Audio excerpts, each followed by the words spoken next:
Tom Hill, things look pretty solid in the concrete business. Your stock, Summit Materials, is up around 10% so far this year. Your competitor stocks are up as well. So what's driving it?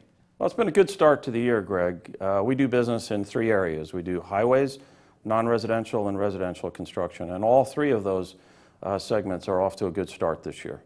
Well, we finally got the highway bill passed last year. It's the first highway bill, I think, in a decade. So how does Summit Materials get its hands on all that federal money? Well, the federal money accounts for about half of the money that's spent on roads in the U.S. And it's great to have a 5-year bill because then they give the money to the states and then the states spend it.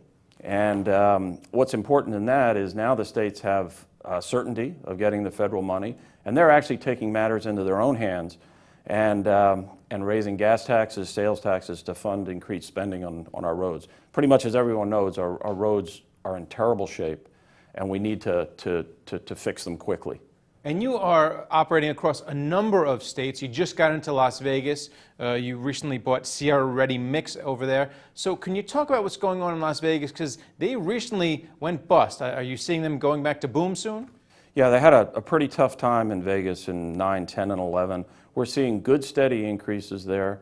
The gaming industry is improving. And, you know, we see a great future there. And very typical of Summit, we teamed up with a great local business.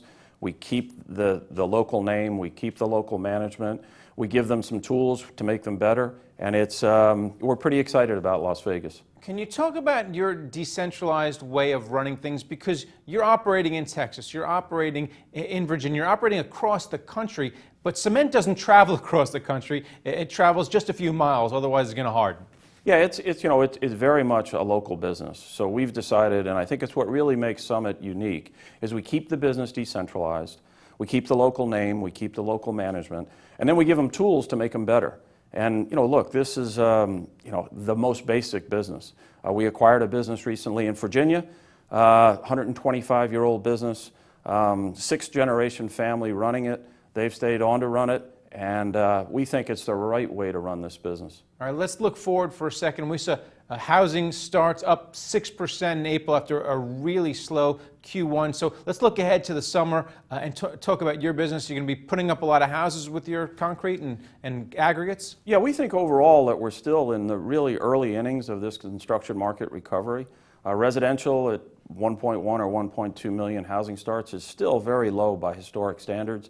Non-res has really only started to recover in the last year and a half, and we've already talked about highways, where I think we're going to see some significant increases in spending on highways over the next few years. And then finally, you work a lot in strip malls. We've been hearing problems at malls with department stores as anchor tenants, but you work a lot in strip malls. How are they going? Because retail earnings were really tough this past quarter. Yeah, for us, we really service the commercial side that follows residential development. So in other words, they'll put in a big master plan community, and then over the next 2 or 3 years, they build in around it, whether it's a Home Depot, a Lowe's, Applebee's, or whatever. And that's really the segment of the non-residential market that we service. And we see, pretty good runway in that over the next 3 to 5 years. All right, well, one more. Is the cost of your materials going up? Because I know your volumes are going up. Our costs are pretty stable. Labor costs are very stable.